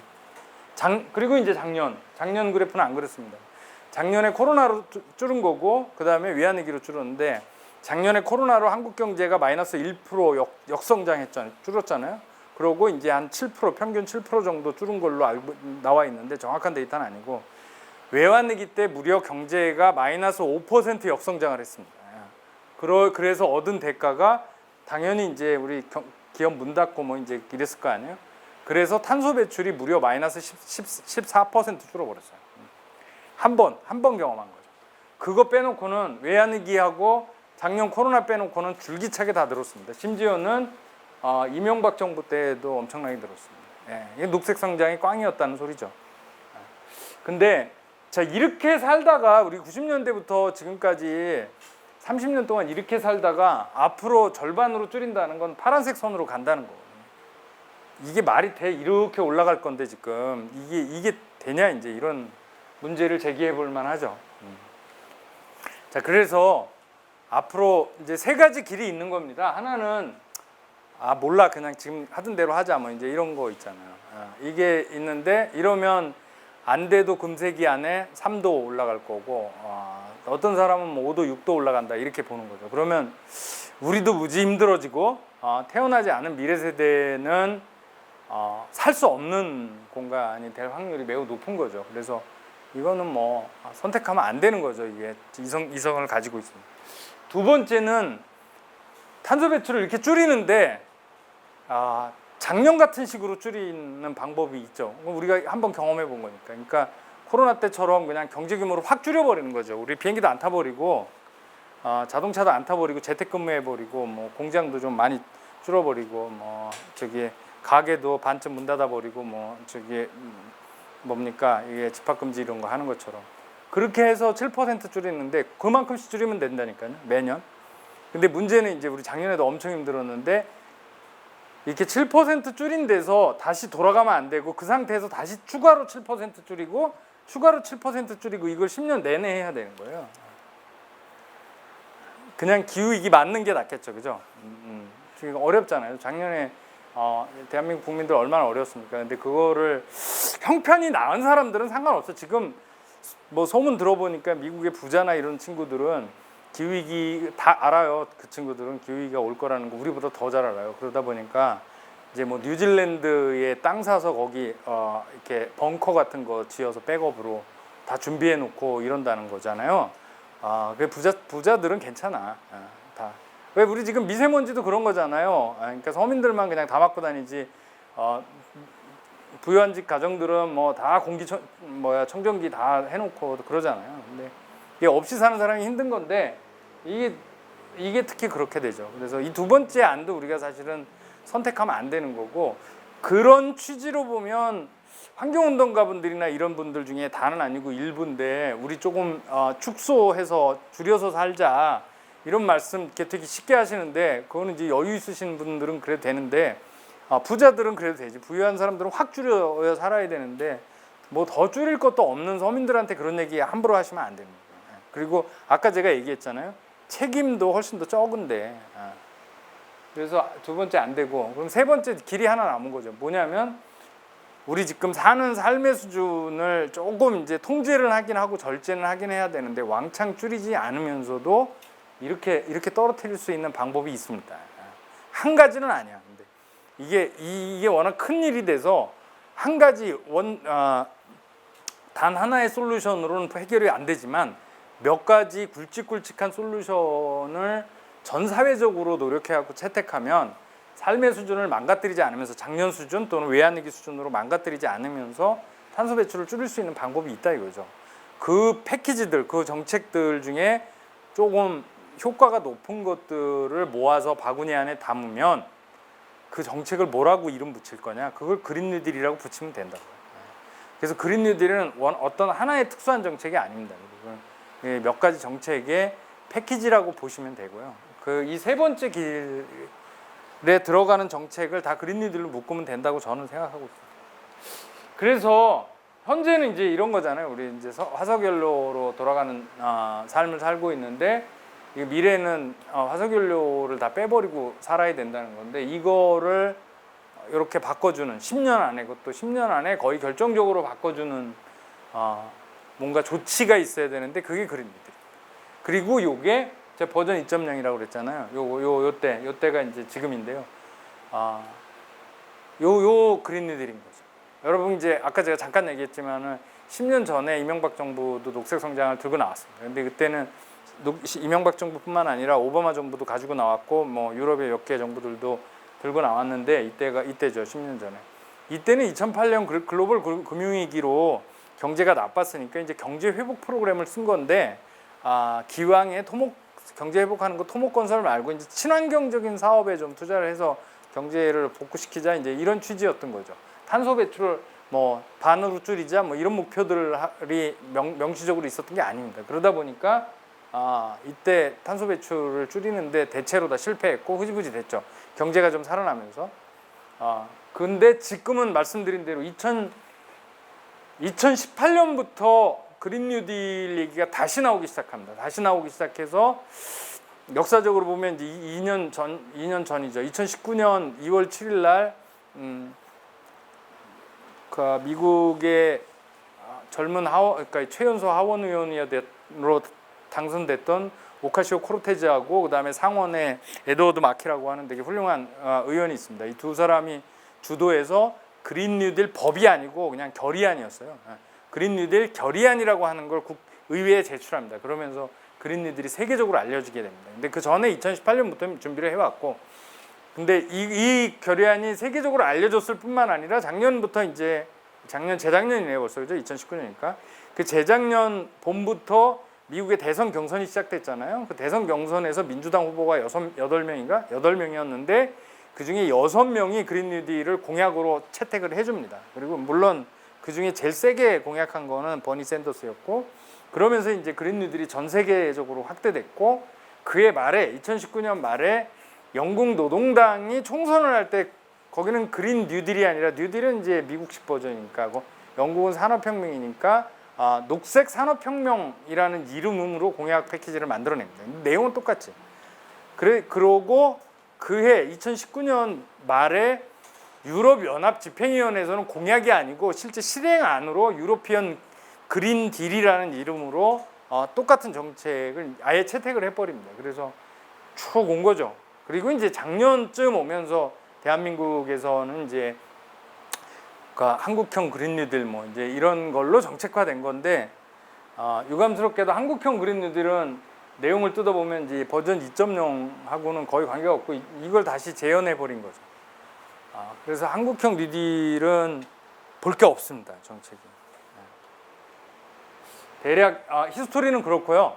그래서 10년 전에 이명박의 녹색 성장하고는 완전히 다른 얘기다. 어떻게 다르냐? 세 가지가 지금 버전 그린 뉴딜 중에 핵심입니다. 첫째는 누차 말씀드린 대로 지구의 온도의 추가 상승을 1.5도 이하로 억제해야 된다. 이게 가장 기본적인 명제입니다. 이게 안 들어간 그린 뉴딜은 엉터리인 거죠. 그리고 이걸 하기 위한 시금석 목표가 뭐냐? 10년 안에 탄소 배출을 절반으로 줄이는 게 들어가야 된다. 한국형 그린 뉴딜에는 이런 문장이 1.5와 절반이라는 숫자, 2030이라는 숫자가 없습니다. 그리고 여전히 지금 이게 안 되어 있는 상태고요. 그리고 두 번째는 뭐냐면 이런 정도 수준을 달성하려면 이게 아까 말씀드린 대로 텀블러 쓴다고 되는 문제가 아닙니다. 그래서 이게 국가가 나서서 책임을 지고 전 사회적으로 자원을 동원해서 해결을 해야 되는 문제이기 때문에 이게 10년 국가 프로젝트 이렇게 보고 있는 겁니다. 대부분 그린 뉴딜 주창자들이 얘기하는 건 10년 국가 프로젝트로 전체 자원을 본인들은 막 표현할 때 거의 2차 세계대전 때 미국에서 이제 자원 동원하고 이런 정도 수준이 되어야 한다고 이제 묘사를 하고 있습니다. 세 번째는 당연하게도 화석연료 기반으로 움직였던 산업, 도시, 우리 이제 인천, 서울 뭐 다 마찬가지로 도시들은 대부분 다 화석연료에 근간해서 작동되고 있거든요. 그 다음에 우리 생활을 해서 탈탄소로 탄소 기반을 제거해버리는 겁니다.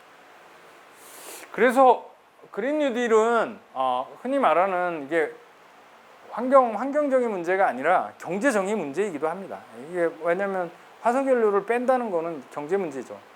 그래서 환경정의하고 경제정의가 같이 묶여있는 국가 프로젝트인 거죠. 예전에만 하더라도 환경운동 하는 사람들 경제를 되게 싫어하잖아요. 하여튼 경제하면 성장시키면 이게 탄소 배출을 많이 해야 되니까 경제를 성장시키지 말자. 성장 너무 강조하지 말자 이제 이렇게 얘기하시는데 그러면 이제 또 경제 쪽 전공하시거나 경제 정책도 고용 문제 생각하시는 분들은 그런 한가한 소리 하지 말고 지금 먹고 살기도 힘들고 고용도 안 되는데 경제 성장 더 시켜야지 이제 이렇게 얘기하면서 껄쩍지근하죠. 이제 그러면 이게 환경이 나쁠 건데 근데 지금 환경이 문제가 아니라 먹고 사는 게 문제니까 그래서 늘 경제 쪽을 보는 사람하고 환경 쪽을 보는 사람은 늘 별로 안 친하고 서로 상대방에 대해서 알려고 하지 않고 대한민국도 딱 그래요. 근데 그린 뉴딜이 이 두 개를 통합하지 않으면 그린 뉴딜이 성립하지 않습니다. 그래서 이 두 개가 같이 가야 되는 건데요. 덩어리도 매우 큽니다. 이제 첫 번째가 에너지 문제이고 두 번째가 모빌리티 자동차 문제이고 세 번째가 우리 주택의 에너지 효율화 문제고 네 번째가 산업의 문제 뭐 이런 큰 덩치들의 대대적인 변화가 가져야 된다는 거고요. 일단은 에너지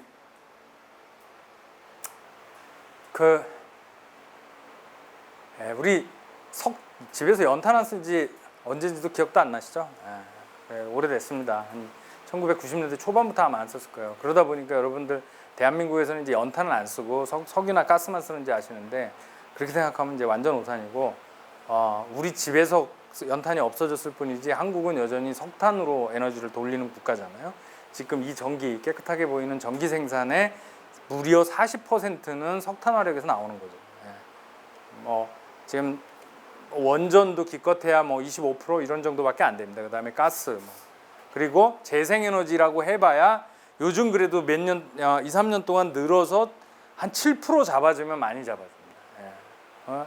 한국은 석탄화력발전소의 나라고 그것 때문에 탄소 배출을 줄이려면 무조건 석탄화력발전소를 셧다운 시켜야 됩니다. 그리고 태양하고 풍력을 중심으로 재생에너지로 가야죠.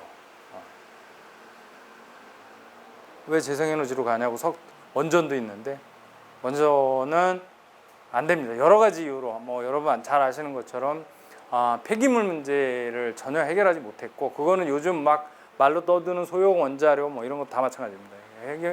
해결되지 못했고 이 폐기물 문제까지를 감안하면 비용 그러니까 전기를 생산하는 비용이 지금은 역설적으로 원전이 제일 많아지는 상황이 발생하고 있습니다. 오히려 얘들이 더 싸지고 있는 상황이 발생하고 있기 때문에 안전 문제, 비용 문제 그리고 건설 기간도 보통 한 10년 정도 걸리잖아요. 건설 기간도 너무 많이 걸리고 그러면 10년 동안 그거 짓고 나면 이미 에너지 문제는 뭡니까 탄소 배출을 절반으로 줄여야 된다는 거는 해결이 안 되잖아요. 더더구나 무슨 소형 원자료 이런 거는 지금 실물이 존재하지도 않습니다. 그거는 실물이 존재하지도 않고 10년 안에 만들어질지 안 만들어질지도 모르고 그리고 우리의 송영길 대표께서 말씀하신 핵융합은 30년 뒤에나 실물을 볼까 말까 뭐 이러고 있는데 30년 뒤면 이미 게임이 끝나는데 뭐 제가 말씀드린 10년 안에 쫑을 봐야 되는데 그런 얘기 하면 안 되시는 건데 그래서 답은 재생에너지로 가야 됩니다. 재생에너지로 가야 되고 전 세계적으로 현재 2019년 현재 재생에너지가 한 4분의 1, 26%좀 되고요. 그 다음에 2030년에는 약 절반을 넘을 것으로 예측을 하고 있습니다. 그리고 독일 같은 나라는 현재 재생에너지 발전 비율이 절반 수준에 50% 수준에 가까워졌고 영국이 한 3분의 1 수준까지 왔습니다. 영국이 3분의 1 수준까지 왔고요. 심지어는 미국, 일본 그리고 더더구나 중국 같은 나라도 재생에너지 발전 비율이 두 자릿대 그러니까 10%대까지 와 있는데 한국은 여전히 지금 5%였다가 최근에 7%까지 올라갔다고 얘기하던데 거기밖에 되지 않습니다. 근데 이게 우리나라가 정상적으로 탄소 배출을 절반 이상으로 줄이려면 10년 안에 석탄 화력은 완전히 내려버려야 됩니다. 내려버리고 그걸 커버하려면 재생에너지가 거의 지금 7%가 아니라 50% 가깝게 올라가줘야 됩니다. 그런 정도 급이 아니면 탄소 배출을 줄일 방법이 없습니다. 왜냐하면 이게 제일 크기 때문에 지금 뭐 7%만 해도 민원이 난리도 아닌데 이게 될 거냐 뭐 이건 좀 이따 말씀드리고 그게 첫 번째 조건입니다. 그러니까 에너지 쪽 그러니까 지금 저는 이제 막 50% 10년 안에 50%까지 가자 이렇게 말씀드렸지만 미국의 오카시오 코르테즈의 결의안이나 이런 서구의 자료들을 보면 그린 뉴딜 자료를 보면 10년 안에 전기는 100% 재생에너지로 만들자 이게 기본 구호입니다. 전기를 재생에너지로 한다고 화석연료가 없어지진 않죠. 자동차는 내연기관으로 타버리면 전기하고 무관한 거니까 그죠? 근데 그리고 우리 뭐 가스 요리하는데 쓰거나 이러면은 꽝인 거. 그래서 적어도 전기는 재생에너지로 다 만들자 이제 이게 원래 그린 뉴딜의 기본 구호였다는 거고요. 근데 대한민국은 워낙 숫자가 낮아서 거기까지 못 가고 무지무지 열심히 하면 절반까지는 가지 않겠냐 이제 이렇게 보고 있는 거고요. 두 번째는 이제 우리가 타는 자동차 문제죠. 자동차가 대한민국에 2,400만 대쯤 되죠. 근데 일단 자동차를 확 줄이고 그러니까 요는 그렇습니다. 웬만하면 이제 앞으로 걸어 다니자. 걸어 다니는 거 가지고 안 되면 자전거 타고 다니고 자전거 타고 다니는 거 안 되면 대중교통 타고 대중교통은 다 전기로 가게 하자. 그것도 안 되면 억지로 자가용을 가지고 다니는데 그 자가용은 전기차여야 한다. 이제 이런 거죠. 이런 컨셉으로 바꿔야 됩니다. 이런 컨셉으로 바꿔야 돼요. 한때 집에 그래도 중형 세단 하나 있는 게 이제 뭡니까 중산층의 상징이었고 그 자동차 자가용 몰고 주말에 교회로 나가는 게 이제 우리 여가 생활을 상징하는 거였는데 그건 이제 잊어라 이제 이런 거죠. 그게 이제 문명일 수는 없는 거고 오히려 그렇게 가지고 다니는 걸 부끄럽게 생각하는 걸로 모두가 바뀌어야 된다. 이제 뭐 이렇게 지금 얘기도 하고 있습니다. 그러니까 자동차 문화 자체가 바뀌어야 되는 상황이 됐고요. 그걸 되게 상징으로 보여주고 있는 사례가 이거 이제 여러분들 15분 시티 이제 대충 들어보셨을 텐데 작년이죠. 작년 이맘때 작년 7월 1일부터 프랑스의 얀 이달고 시장이 두 번째 임기를 2026년까지 하는데요. 두 번째 임기를 시작해서 재선에 성공했습니다. 근데 2014년부터 파리 시장이 됐는데 재선을 시작할 때 내세운 공약이 15분 도시였던 거죠. 이 15분 도시 개념은 이런 거.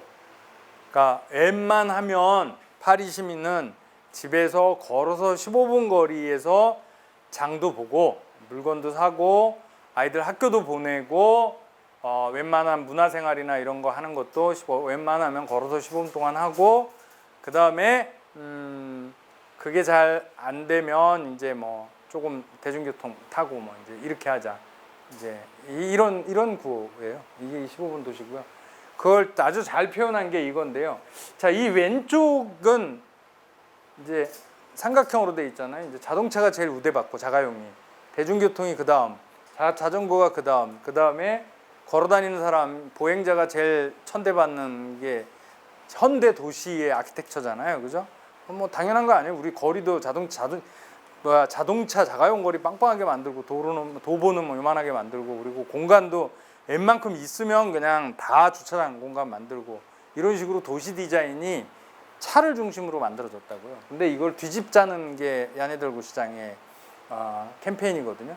그러니까 일단 걷는 사람한테 공간이나 예산을 제일 많이 주고 그 다음에 자전거, 그 다음에 대중교통. 그리고 야니달고 시장은 작년에 선거운동 할 때 대놓고 파리시를 자가용 끌고 다니기 가장 불편한 도시를 만들겠다고 선언합니다. 그리고 그것의 실천 방안으로 파리의 공공 주차장이 8만 5천 개쯤 있다고 하는데 그 중에 약 6만 5천 개를 없애버리겠다고 선언합니다. 그리고 그걸 시민들을 위한 다른 공간으로 만들겠다고. 예. 인천에서 그런 공약 내면 바로 떨어지죠, 그죠? 예.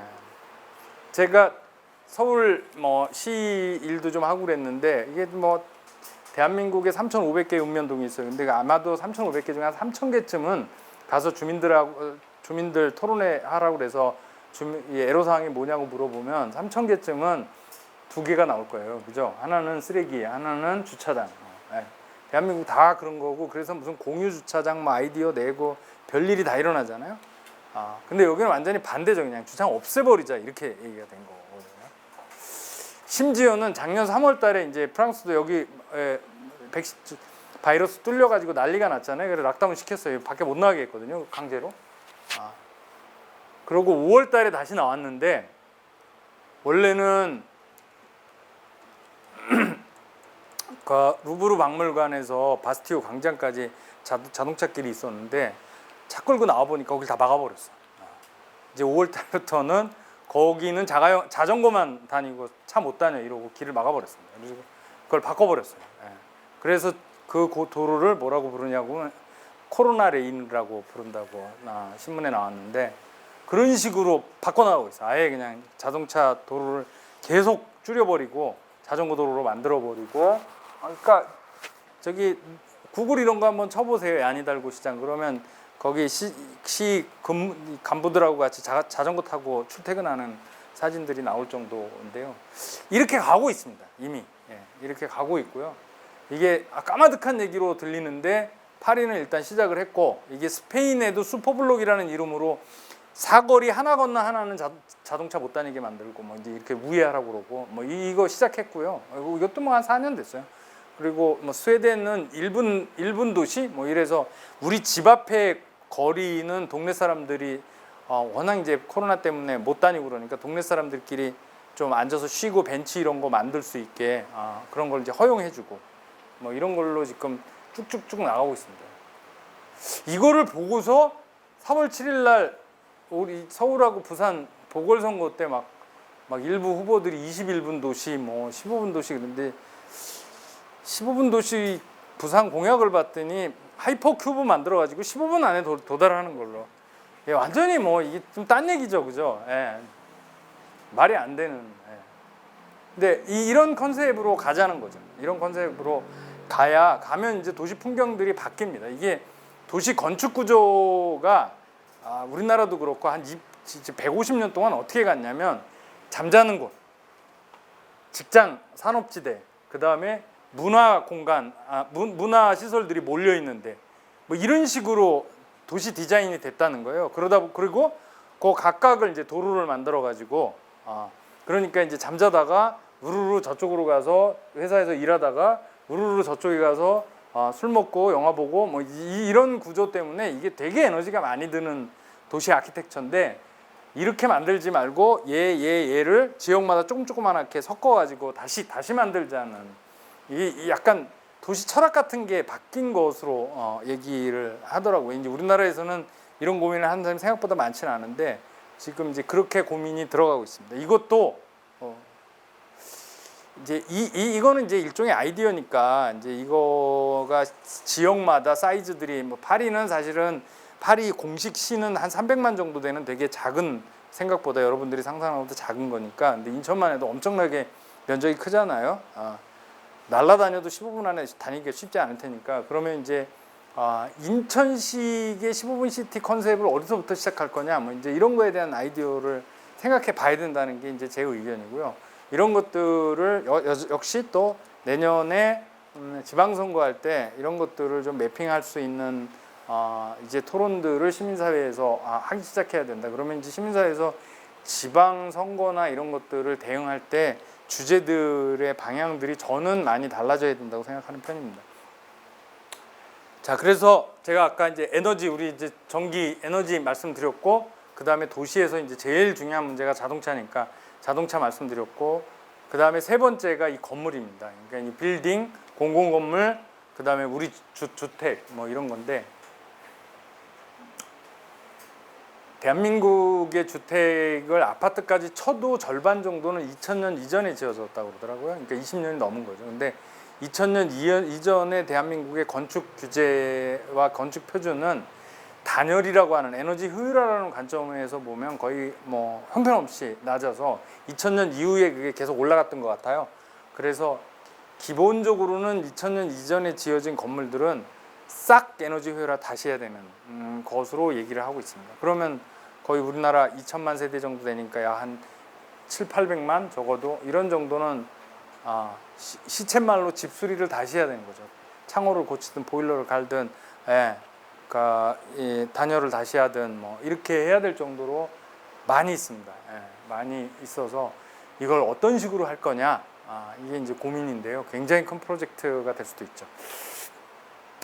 서울시에서 이 에너지 효율화가 아니고 이제 주거 복지 차원에서 이게 주거 수준이 굉장히 나쁜 서민들을 위해서 이제 가꿈 주택 프로젝트라는 이름으로 집수리 프로젝트들을 하고 있습니다. 그래서 이게 최근 3년 동안에 급격하게 빨라져 가지고 작년에 한 1000개 이상의 집수리를 해줬다고 하는데, 이게 이제 본인 부담이 평균적으로 한 절반, 그래서 1000만 원 내가 내고 1000만 원은 시가 지원해주고, 뭐 조금 이게 이제 많아지면 좀 많아지고 뭐 이제 이런 건데, 평균이 그렇게 해서 집수리를 시작했는데, 여기에 이제 보일러 교체라든지 창호 교체나 그 다음에 단열재를 넣거나 이제 이러면 에너지 효율화 프로젝트가 되는 거거든요.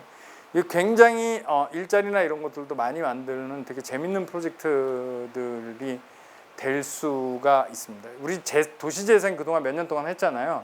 근데 여러분 아시는 것처럼 도시재생은 여러분들 집 문 안으로는 못 들어오거든요. 왜냐하면 집 안으로 들어오는 거는 뭡니까, 사유지에 대한 재정 지원이 돼서, 원래 도시재생은 다 공원이라든지 아니면 거리라든지 이런 것만 했기 때문에 정확히 말하면 시민들에게 그다지 체감 효과가 높지는 않았습니다. 근데 이거는 좀 얘기가 다릅니다. 그래서 이 프로젝트를 해서 예를 들어서 전체 주거 쪽에 에너지 효율을 한 30%까지만 늘려도 똑같은 효과의 전기를 확 줄여버릴 수가 있는 거죠. 그리고 요즘 이제 새로 빌딩이나 이런 것들은 이 수준을 굉장히 높이는 방향으로 갈 수가 있고요. 여기에 대해서도 아이디어들이 굉장히 많이 필요합니다.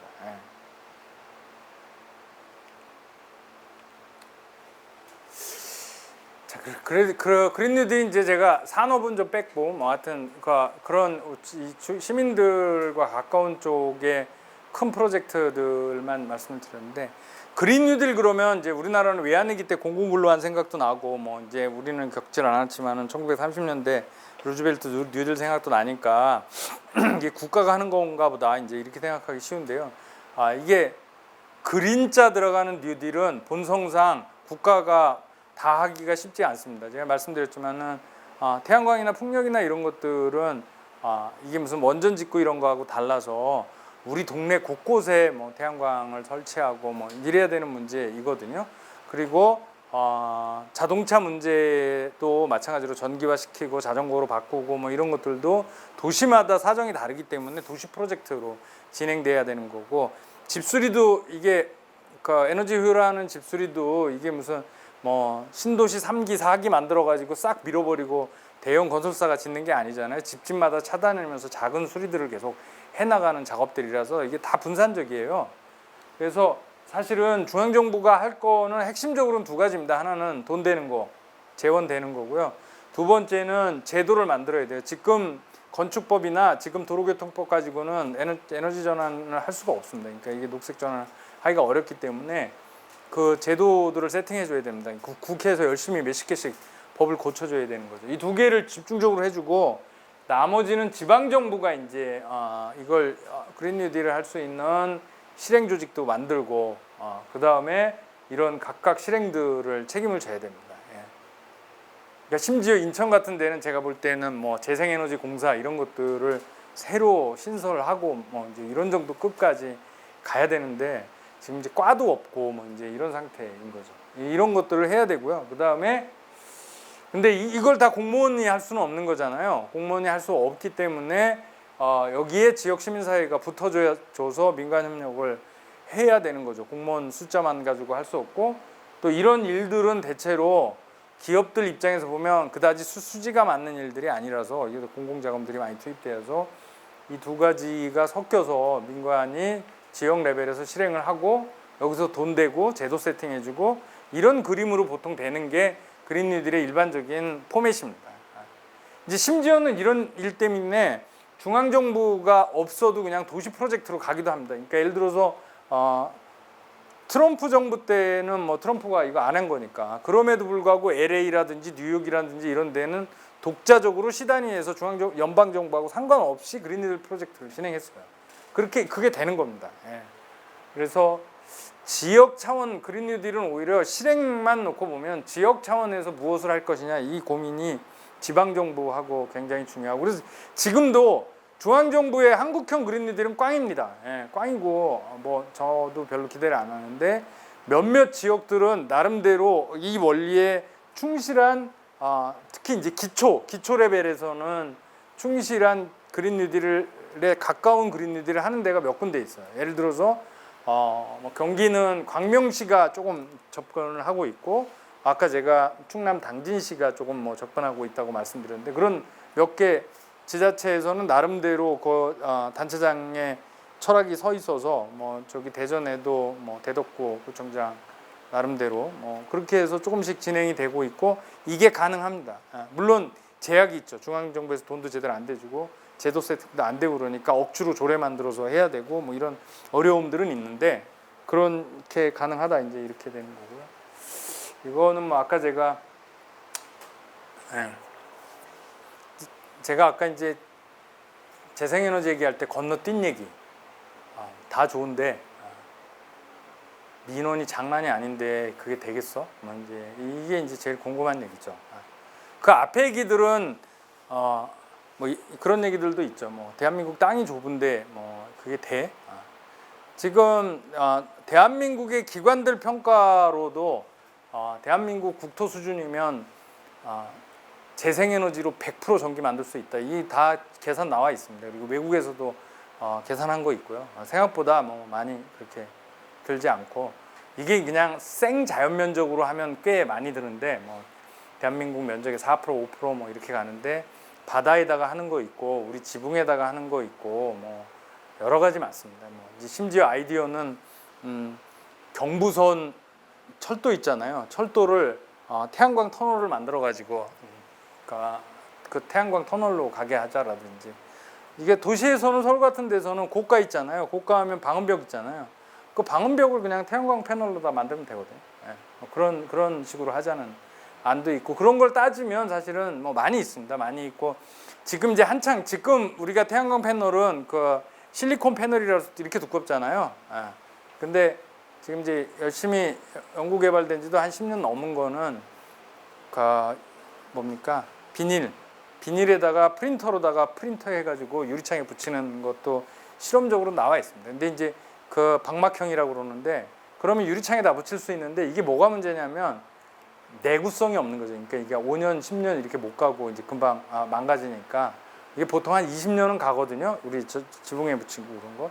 그런 정도는 가야 되는데 그래서 그걸 지금 업그레이드하는 기술별 혁신들이 계속 일어나고 있습니다.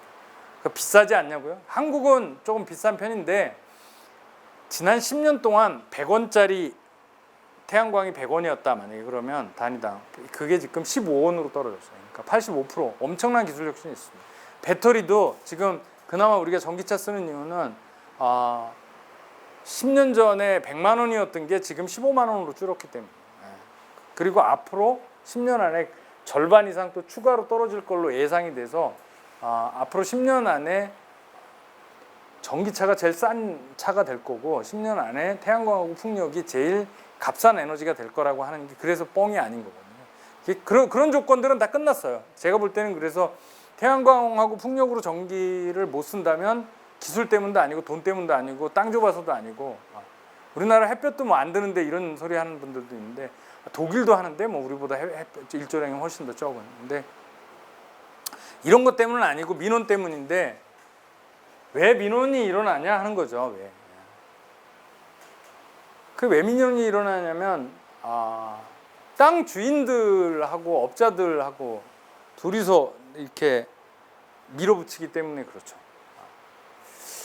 그 예를 들면 이런 거거든요. 그러니까 제가 고창에 한국 풍력단지가 제일 큰 시범단지가 있어서 가봤는데 풍력단지 저기 터빈 23개를 그 연안지방의 갯벌 위에 이제 바닷가 해변에서도 보여요. 그래서 바닷가에 23개를 설치하는데 10년이 걸렸대. 그게 그렇게 기술적으로 어려운 거냐 그랬더니 그거 아니고 9년 동안 민원 때문에 못 짓다가 막판에 민원이 해결돼서 나머지 1년 안에 지은 거예요. 왜 그랬냐 그러니까 풍력 이거 터빈을 하면 위험하니까 반경 500m 안에는 어민들 보고 못 오게 한 거예요. 근데 딱 500m가 아니라 이게 23개가 이렇게 뜨문뜨문 있다 보니까 이만큼이 다 못 오는 거잖아요. 그 어민들은 되게 황당한 거지. 왜냐면 여기서 먹고 살았는데 아무리 그게 내 땅이 아니더라도 사실상 거기 지역 주민들의 같이 쓰던 땅인 거 이게 연안가인데 그거를 풍력한다고 못하라고 그러면 그게 말이 돼. 그게 거기 먹고 살았던 사람들이 그러니까 어민들이 반대할 수밖에 없는 거잖아요.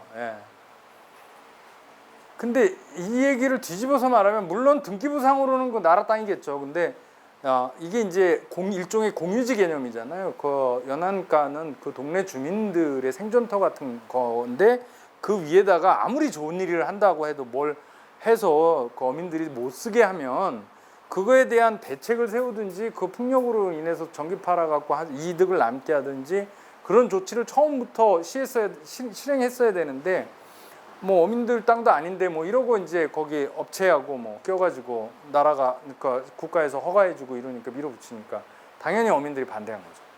그리고 지금 그래서 거기는 뭐 이렇게 보상을 좀 해주고 뭐 그래서 수습이 된 것 같아요. 근데 그것도 제가 볼 때는 매우 낮은 수준의 보상으로 이제 어민들도 지쳤겠지. 근데 지금 한창 이렇게 핫하게 뜨겁게 지금 갈등이 생겨서 막 제가 가보니까 길거리에 플랜카드도 붙이고 이런 데가 목포 밑에 영암이라고 하는 데가 약 500만 평 정도의 간척지가 있는데 이게 간척지 생긴 지도 오래돼서 이제 거기에 뭐 농어촌 공사가 간척지 조성한 다음에 팔아가지고 이제 한 500명인가 뭐 몇 명인가가 나눠서 각각 뭐 몇만 평씩 소유하고 있다고 그러던데 거기 이제 동네 주민들이 그 땅 소작 얻어가지고 거기서 농사 짓고 있었던 거예요. 그리고 뭐 거기 이제 그러니까 농사 짓는 게 적당하지 않으면 이제 속 끌고 와서 뭐 거기 초원으로 쓰고 그랬던 건데 갑자기 SK가 딱 날라오더니 그 땅 주인들한테 소작으로 얻는 수익의 5배를 줄 테니까 우리한테 넘겨라 이렇게 한 거죠. 그러면 뭐 땅 주인 입장에서는 why not? 오케이. 이러고 뭐 그래요 가져가요 뭐 이제 이렇게 된 거잖아요. 거기서 농사 짓는 사람들은 이제 황당해져 버린 거죠. 그죠? 뭐 SK가 여기 500만 평에 약 2기가급 그러니까 뭐 거의 원전 2개급의 태양광 패널을 뭐 엄청나게 져가지고 한국의 탄소의 획기적으로 기여하겠다 이러니까 속도 모르는 이제 중앙정부 사람들은 막 박수 쳐주고 혁신이라고 그러고, 그것만 하는 게 아니라 여기 레저 타운도 기왕에 할 거 다 하겠다 뭐 이러고 이제 난리를 쳐놓은 거잖아요. 갑자기 SK가 나와서. 그럼 이제 주민들 입장에서는 매우 황당한 거죠. 뭐 다 좋은데 뭐 재생에너지로 하고 우리 뭐 기후위기 막는 건 좋은데 우리는 어떻게 뭐 먹고 사냐 이제 이렇게 되니까 당연히 민원이 오는 거잖아요.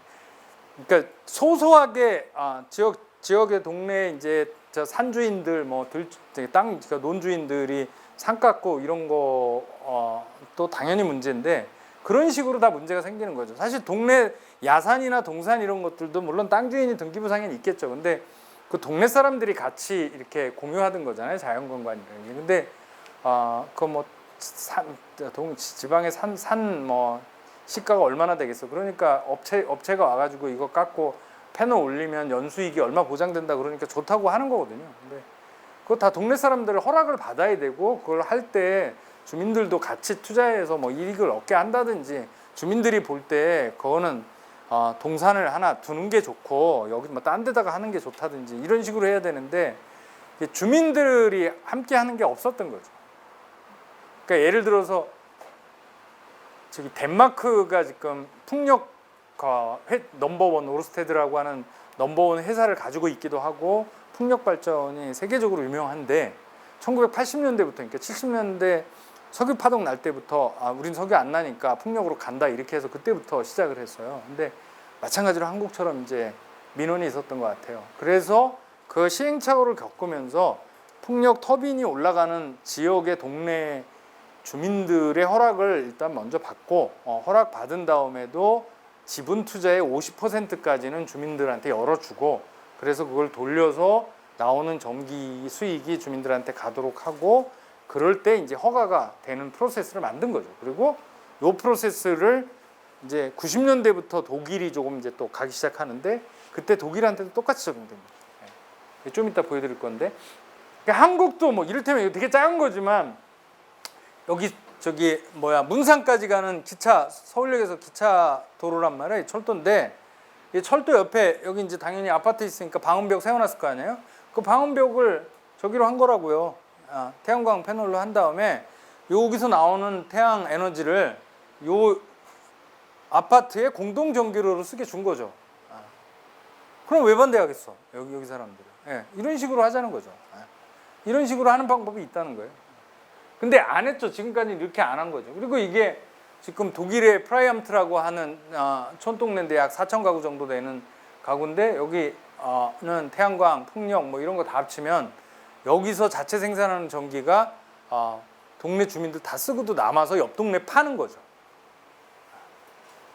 그러면 이 동네 사람들이 왜 반대하겠어? 돈 수익까지 생기는데. 왜냐면 이게 같이 협동조합 만들어 가지고 같이 운영하는 거거든. 그러니까 우리 동네에 각자 지붕 말고 뭐 공회당, 마을회관이나 이런데, 그 다음에 길섭회 이런 거 만들면 이건 땅 주인 게 아니고 이제 우리가 다 같이 지분 투자해서 만들고, 그러다 보니까 이걸 협동조합이라는 형태로 법인을 만들어서 이제 관리하고 거기서 나오는 수익들이나 이런 거 쉐어링하고 이런 구조로 가면 되거든요. 그러다 보니까 독일은 이렇게 중소규모 재생에너지 발전은 거의 대부분 약 한 850개 정도의 협동조합들이 분산해서 소유하고 있는 걸로 나와 있거든요. 그러니까 이 사회적 기업, 협동조합 이런 것들로 주로 만들어져 있는 그림들로 작동이 됩니다. 그런데 이런 모델들을 지금 나중에 이제 정부도 막 민원이 있고 하니까 조금씩은 한다고 하는데, 아직까지 일반화되지 않고 이런 것들을 중요하게 생각 안 하죠. 그리고 이제 주로 우리 여러분들 신문에서 보셨겠지만 재생에너지 한다 그러면 뭐 펀드를 몇 조를 모았네. 우리 대통령께서도 이 재생에너지 펀드 5천만 원 넣으셨는데 수익률이 올라갔네 말았네 이런 소리나 하시는 거죠. 이거는 시간이 다 돼서 하고, 한 배를 탄 지구인을 위한 가이드라고, 제목이 너무 길더. 그런 책이 번역돼 나왔습니다. 그러니까 크리스티아나 피게레스라고 하는 분하고 동료분 둘이 쓴 책인데, 그 크리스티아나 피게레스가 이제 2015년 파리 협약을 책임을 졌던 사람입니다. 그때 막 그 기후변화 이 조직의 사무총장을 맡아서 했던 양반인데, 그 양반이 최근에 책을 내면서 기후위기 대응을 위한 10가지 실천했는데 막 어마어마하죠, 그죠? 옛사상과 작별하죠. 뭐 옛사상은 뭐냐면 뭐 예를 들어서 탄소, 그러니까 화석유 연료에 익숙했던 그런 사고방식하고 뭐 바꾸자 이제 이런 거에서부터 쭉 가서 뭐 성평등 실현하자부터 막 거창한데, 이거 되게 시민들 입장에서 되게 쓰려고 노력해서 여성분인데 되게 잘 쓰셨어요. 그래서 한번 읽어보시면 좋지 않을까 싶고요. 이분이 마지막에 이 얘기했거든요. 정치 참여에 나서자 했는데 다 끝났습니다. 잠깐.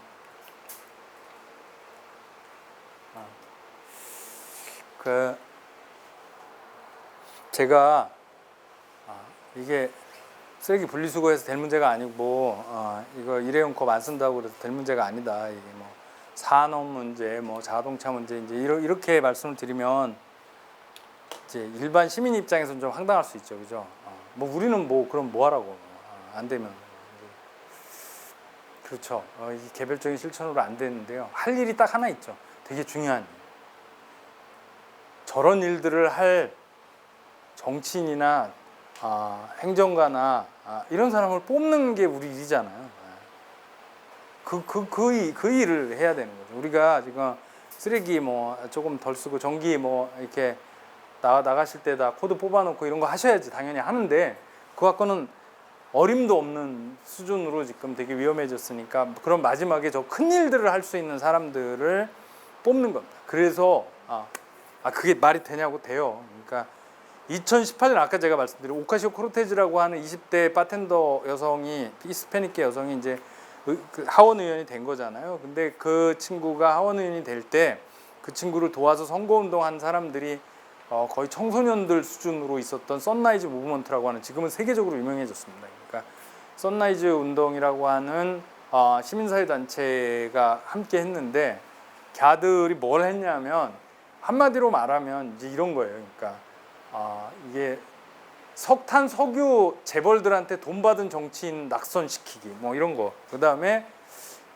기후 위기를 대응하는 공약이 있는 사람들 당선시키는 운동. 그러니까 우리식으로 말하면 20년 전에 참여연대가 했던 낙선운동. 우리는 그때 뭐 부패 뭐 이런 거 갖고 한 거지만, 그 친구들은 기후 문제를 가지고 정책이 있는 사람, 기후 문제에 되게 부정적인 사람은 낙선시키고 그 기후 문제를 해결할 사람들을 당선시키는 선거에서 기후투표 운동을 한 거예요, 말하자면.